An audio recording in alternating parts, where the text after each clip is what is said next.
94 miles north of the Scottish mainland, where the blustery Atlantic meets the North Sea, lies Shetland, an archipelago of some 100 islands, mostly uninhabited.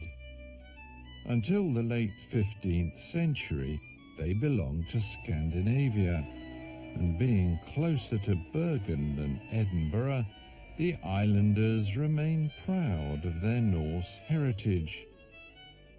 Recently, new industries have swept in, supplementing the island's crofting and seafaring heritage.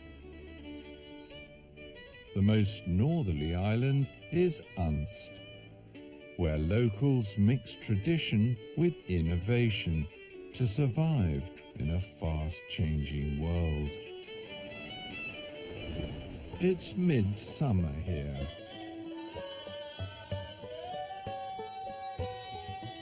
And Unst welcomes some visitors from afar. My, do they sing. It's there, and it's real, and it's vibrant. And Frank, the horse whisperer, has to have a word in the ear of a stallion called Heston. I thought he performed very well too. Apart from knocking the bit over.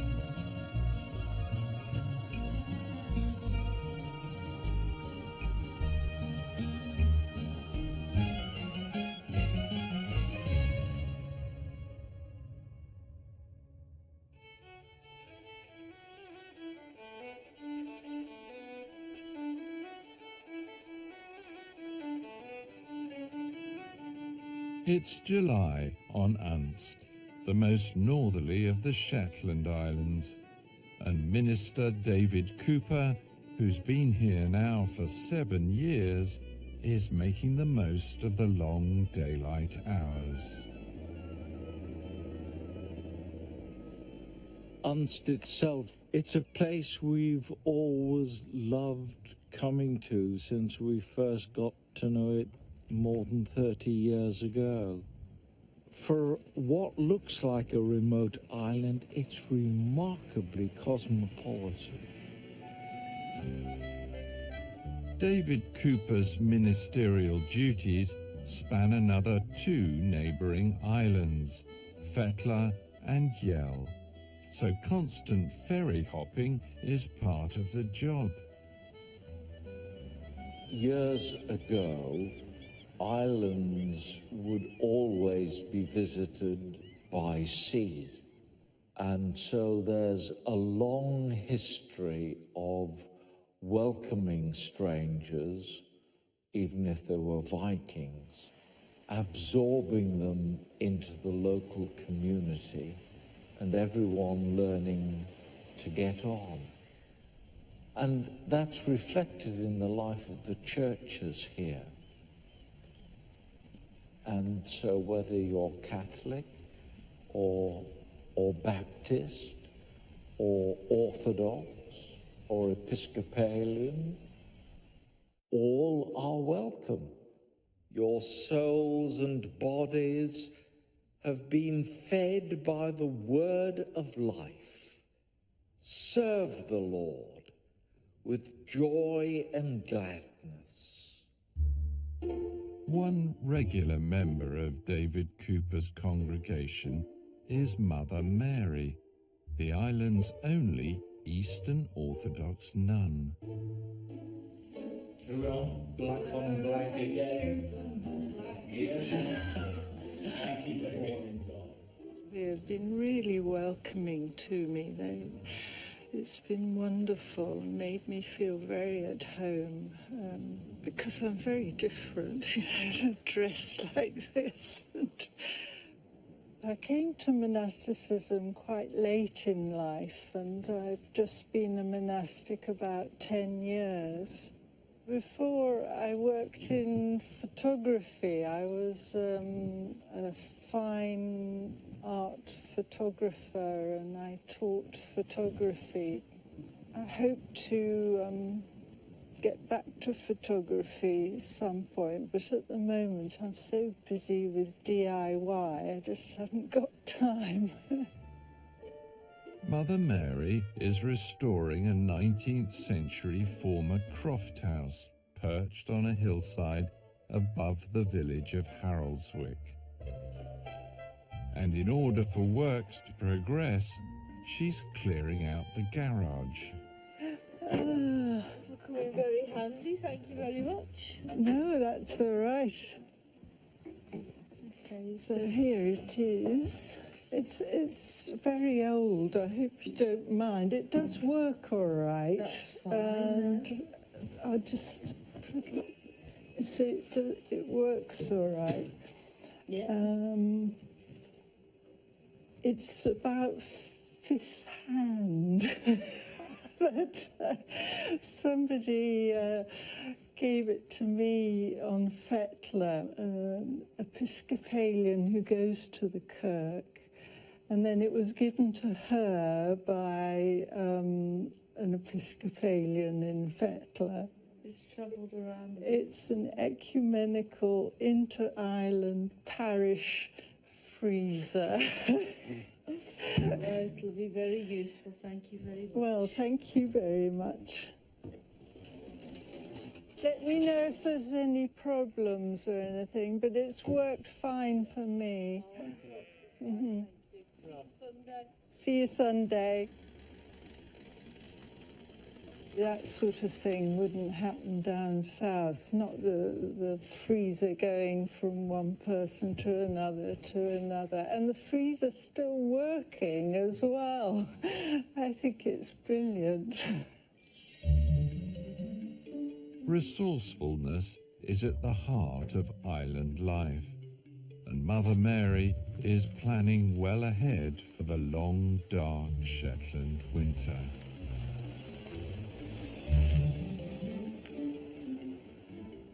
We're off to Sandwick, which is a long sandy beach. I've collected a pile of wood there for my wood-burning stove. There aren't any trees or no significant trees, so people have to find wood, driftwood or building offcuts. There's a really strong ethic here that if you see a stack, you leave it alone. It's somebody else's, and so you don't touch it or pick it up. So I'm hopeful. I'm very hopeful it's still there.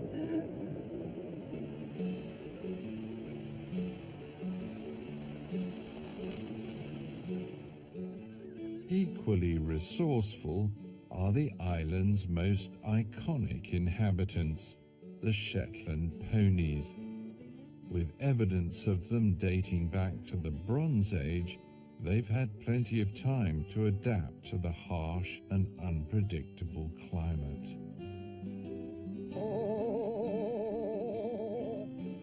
And one man who's learnt their ways better than most is Unst's resident horse whisperer, Frank Roberts. I'm just introducing myself. I'm just making them feel comfortable. He runs the Clibberswick Pony Stud Farm. I'm just putting a halter on here. Today, he's going to be breaking in Hestin, a 7-year-old stallion, and father to Sula, a foal Frank hopes will fetch a good price at the end of season pony sale in October. But first, Heston must face a panel of judges at a grueling stallion assessment in a few days' time. There you go. You see, he's just getting a little bit frustrated here. And Frank will have his work cut out, taming Heston's rather boisterous temperament. There's senior judges come up and they judge the ponies.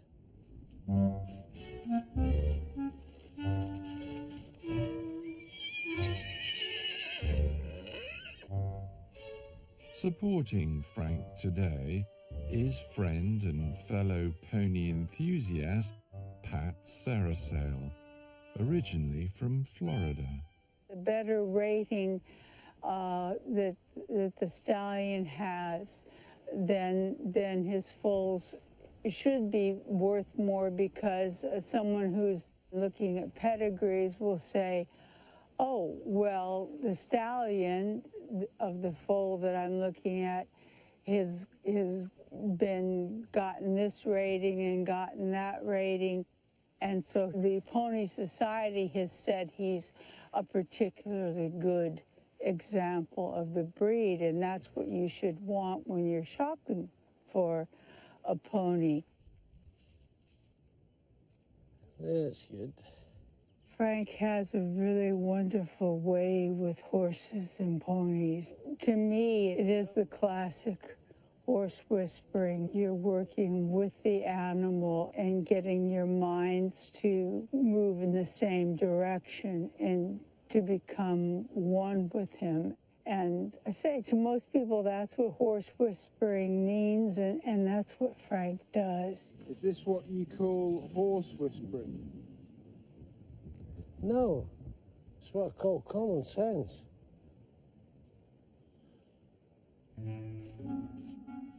Having spent most of the spring freely roaming the Unst Hills, Heston is a little reluctant to play ball.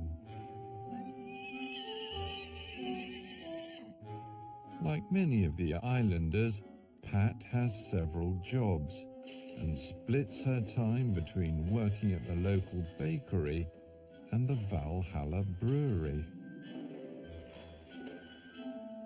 Oh, lads.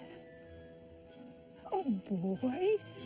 Having run a wildlife sanctuary back in the USA, Pat has always loved animals and spends any spare time with her own stallion, Flashback, a gift from Frank. You ready for some work today, huh? Flashback will also be taking part in the upcoming pony evaluation. The other ones, they like to cram their mouths as full of them as they can. Pat has her own unique approach to horse whispering. And we plan to stay maybe a year or two, and that was 8 years ago. I'm an incomer, but I'm not treated like one. I'm treated like part of the family, basically. And the sense of community up here, and belonging, and the wild beauty, and surrounded by Shetland ponies. You know, what more could you want out of life? Okay, last one. Okay, now we have to do some work. And Pat's chosen training ground is anything but conventional. Back. Is it okay just doing this in the middle of the road, Pat? Yeah, because if anybody comes by, they'll wait for you.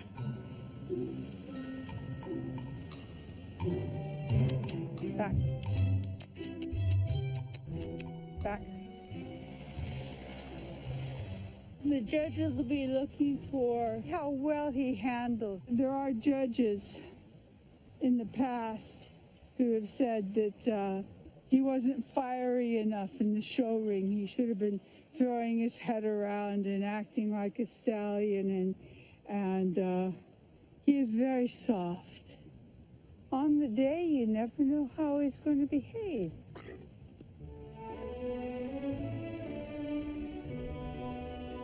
Just a short trot along the road in Haroldswick is Britain's most northerly tea room, run by Victoria Moat with the help of twin sister Catherine. The lunchtime rush is on, and it's all hands on deck. As well as the regular fare of sandwiches and scones, today they have a more challenging creation to prepare. Right, let's get this cake made then. I'll just do a plain sponge and then I'll decorate it to give to the ladies from Ghana. As part of a cultural exchange programme, the local school in Baltersound has welcomed 2 teachers from Kumasi in Ghana, 4,000 miles away. As a farewell gift at their leaving dance night, the twins will present the Ghanaians with a surprise present. Oh, they're lovely ladies, aren't they? We met them earlier. They are, yeah. They have a word for twins. What is the word for twins they have? I think it was your kaka, because Victoria's the youngest twin, and then I'm Pinny, I think it was. Pinny or something like that. And then what it means is kaka is youngest and Pinny is oldest. And that's what they call all twins. Yeah. The planned icing on the cake will be an elaborate piece of decoration that will test Victoria's baking skills to the limit. Simple. I think this one. It is this flag here. See? No, it isn't. I was right. Bit rubbish that we've both got G's in geography, isn't it? We might know.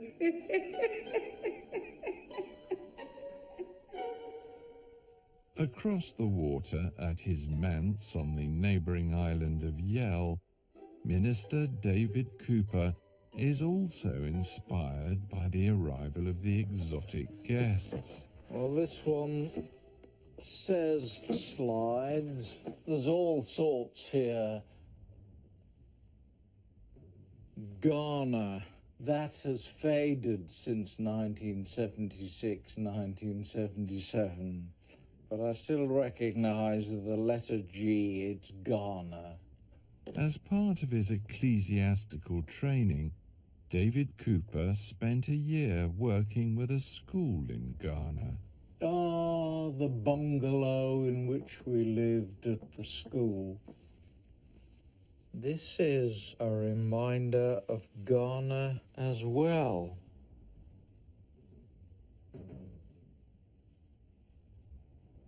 These wonderful colours. It's as close as I'm going to get to traditional dress. He has a plan to do his bit for Shetland-Ghanaian relations. Well, I wonder. This hasn't seen use in years.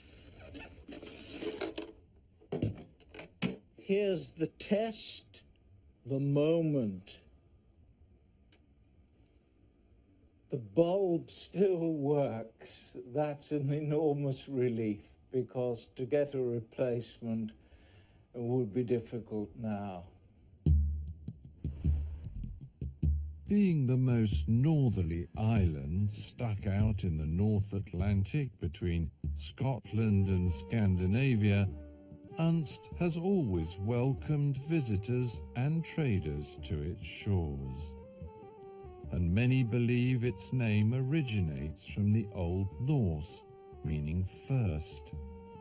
Sandwich Beach, to the southeast of the island, was home to a bustling North community in Iron Age times, and remains of this settlement can still be found today. In the days when the travel was mainly by sea, you see, this would be quite a township. Mother Mary has recruited an assistant for her driftwood collecting expedition, former neighbour and budding archaeologist Teresa from the next-door island of Fetla. This is the beginning of it. You can see it's a real longhouse. It would be North Viking. Yeah. So this would probably be the front door. Oh, yeah. Viking means raider, a Norse person who went raiding. But there were other Norse people, I think, who didn't, who were very peaceful. They were farmers and fishermen and weren't out raiding all the time. And there's another opening over here. It's a different shape, Yeah, the it opening. kind of goes like Any ideas why it might be? I think I might have heard this before, but is it so a cow can fit in? That's right, yes. So up at this end of the longhouse, they'd have some animals, and the animals would help keep them all warm. Very good idea, isn't it? Yeah. Building the house around the animals. I think they may be a lot cleverer than everybody thinks. I think they may. Just beyond the bay is another archaeological treasure, a 12th century chapel. The graveyard is still in use to this day. The gate's just round here. You see how near the sea it is, isn't it beautiful? This is what's called a keel stane. You can imagine somebody in the 12th or 11th century would be using boats every day. And so when they died, it's like they're taking their boat with them into the next life, to help them into the next life. Shall we go and get the driftwood?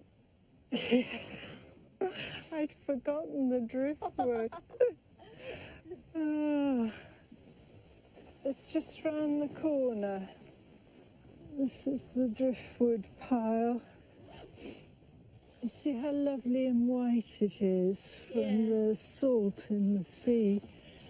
When I first came up here, I thought that's what God was calling to me to, a life of solitary prayer. But I found the opposite, that what I've really learned and what the Shetlanders and local people have taught me is how to live in a community. I can try the rug stuff.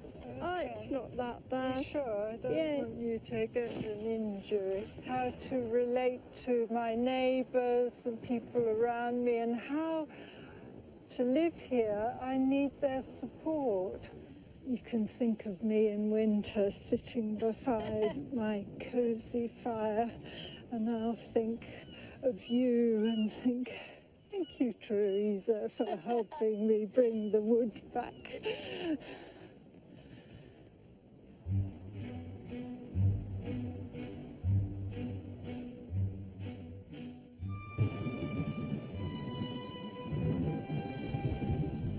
It's a rainy morning at the Pony Stud Farm at Clibberswick on the north of the island, and the big day of the Pony Breeders of Shetland stallion evaluation has arrived.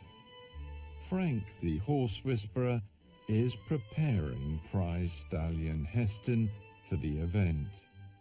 How Heston performs today will impact on the value of his foal Sula, who Frank and wife Jem hope to sell at the Shetland Pony Auction in 3 months' time. Not a great day for a show, but We have to do our best. How will this affect the assessment? Well, it shouldn't affect it in any way at all, apart from the fact that the horses will be miserable and the people will be miserable.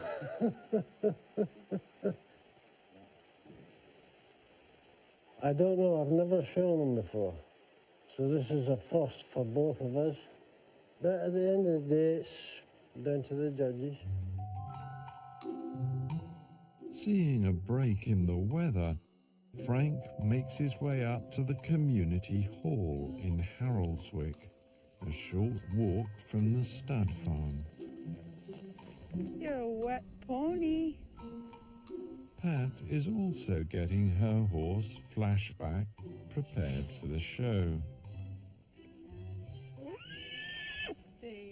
For me, he's just a pet pony, but for Frank and Jem, because they use him in their breeding program, they have a lot riding on it. Here at the hall, 3 expert judges from the neighbouring islands wait to begin the rigorous stallion assessment.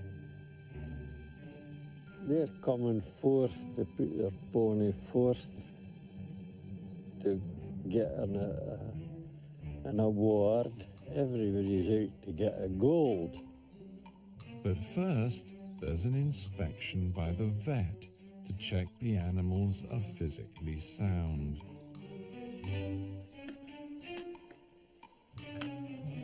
It's Pat's turn with her stallion Flashback.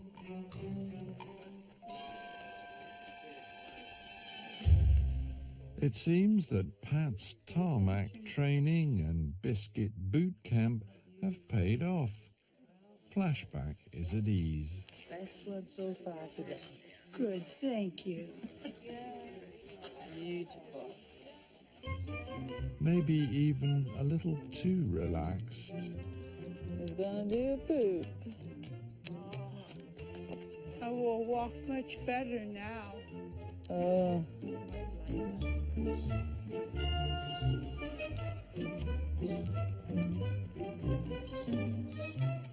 Good. The vet likes him. That's good. She said he was the best behaved so far, so that's good. Heston, on the other hand, is still restless. And Frank's wife, Jem, is nervously holding her breath. He's getting a bit more fired up because he's seeing the other stallions that's getting assessed at the moment. He's just getting a bit restless. Digging a hole. Just a bit excited, that's all. Finally, Heston's time is up.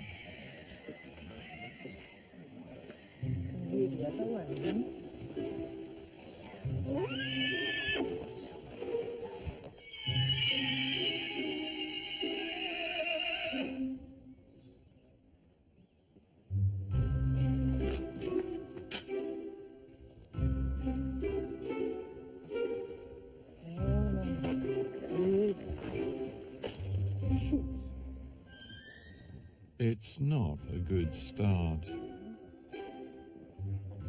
And Heston hasn't finished yet.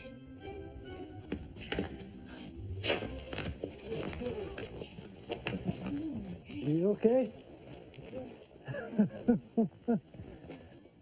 You okay? I thought he performed very well too. Apart from knocking the vet over. Now Frank will have to use all his horse-whispering skills to recover Heston's composure before his temperament is judged. On the east of the island, in Bolter Sound, Minister David Cooper is also hoping for some good behaviour. Yes, that will work all right. He's sharing his African experiences with some of the local school children. Hello, everyone. Have a seat. Can you can see the screen from there? Yeah, I can see. Yeah.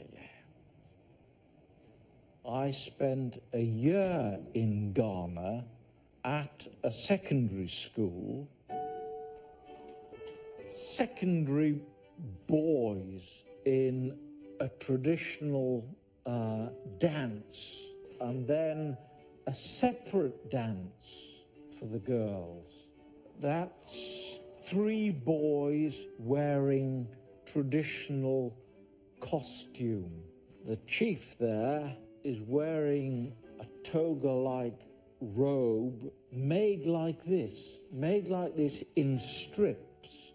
For our kids, the opportunity to meet people from other countries and hear their stories about how school is there, it just broadens their view of the world and hopefully makes them a bit more open, broad-minded to people from different countries and different cultures, different traditions. And thank goodness they played cricket. Where would civilization be without the game of cricket? Did they play football there? Yeah, it's just that I preferred cricket. It just opened up a part of the world to me that I knew absolutely nothing about. And the great thing for the youngsters here is discovering that despite all the apparent differences, there's an extraordinary sameness.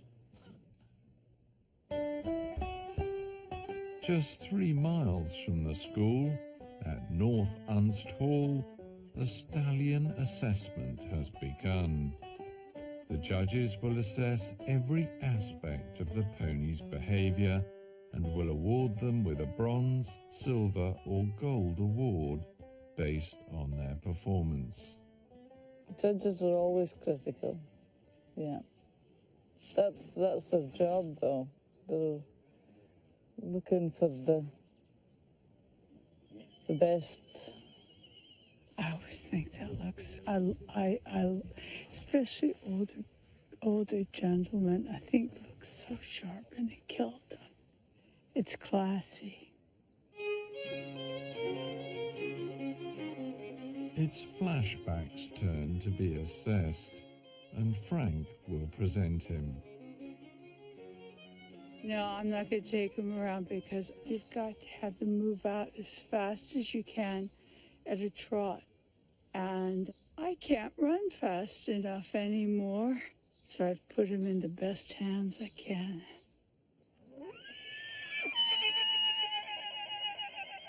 It's the moment of truth for Heston. Yeah.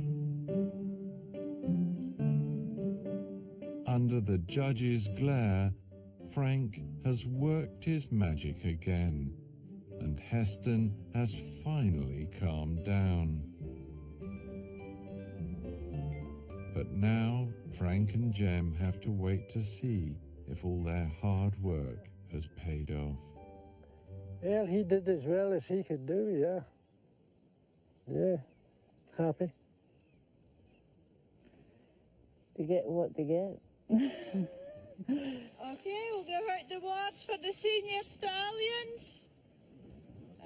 First up, Wells, Real Lucky, got a bronze award.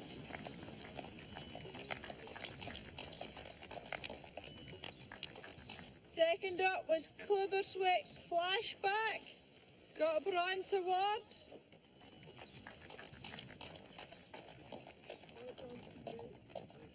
First up was Hollydale Heston, who got a bronze award.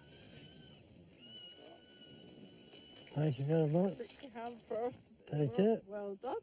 Happy with that result? Hey? Is that all right? Yeah. Yeah. Well done. Huh? Well done. It's lessons what he got when he was a youngster, but But hey-ho. But it'll be fine. Well, at the end of the day, you've got to accept what's given to you. Yeah. And there is a surprise result for Flashback.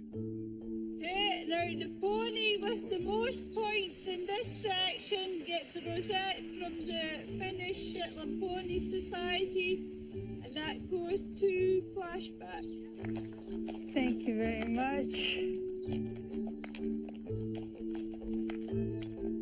That, I think, is pretty special. That's really, really nice.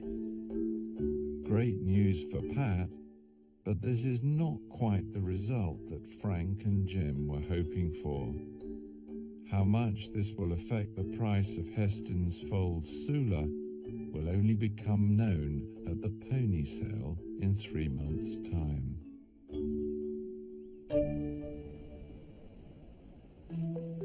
Back at the tea rooms in the village, Victoria is putting the finishing touches to her farewell gift for the visiting Ghanaian teachers. It's just good to have both flags on, I think. Hopefully they'll like it. I think it looks more like the kids have made it, but it'll be fine. It tastes good, that's the main thing. At Baltersound Hall, the dance night is beginning. We thank all of you for how kind you have been to us. In fact, we are so happy. Now I'm going to sing a song in my language.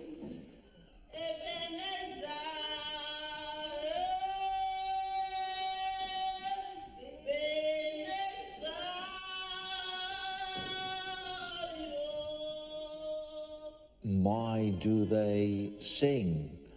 It's very full.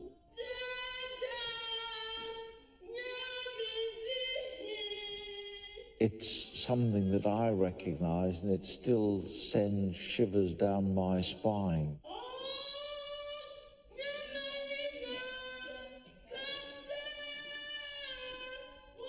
Not much subtlety in it to our ears, but it's there and it's real and it's vibrant.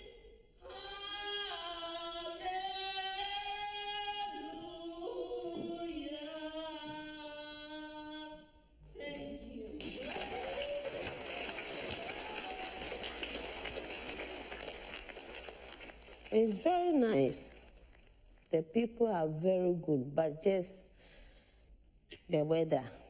The weather was very cool, but we love it. We have some gifts to give to our visitors. Notice the flags. This is the Shetland flag and that's the Ghanaian. Wow, thank you. Thank you.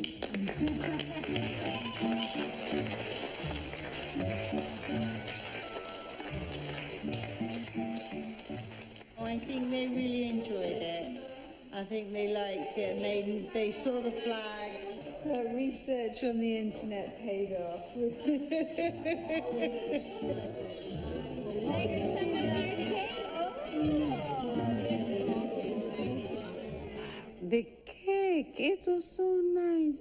You presented it, everybody knew it's for us. There was Ghana and Scottish flag on it, so nice. I'm from Elmina. Oh, really? Right. They let you out of the prison. It's a lovely connection to have. You come to a remote spot like Hunt, and you meet people from Ghana.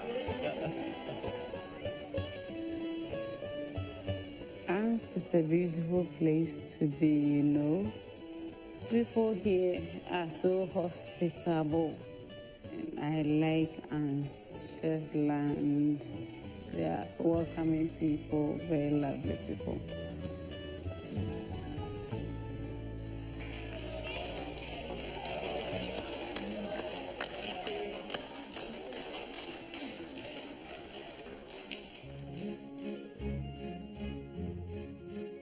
In the days to come, the islanders prepare for a festival the likes of which has never been seen on Unst. It's a very ambitious plan, but hopefully it'll all go good. We're glad to be part of it. As former flight lieutenant and entrepreneur Frank Strang has an idea to put Unst on the world stage, We're planning this at a military campaign. breathing new life into an old Air Force base. This is going to be full of music. But will the big event prove too much for some of the local performers? I'm scared I'm gonna mess it up. Come on, you're just nervous. You'll be all right. What effect has the wettest winter on record in Scotland had on growing conditions? We'll find out in a new series of the Beech Grove Garden, coming next on BBC Two.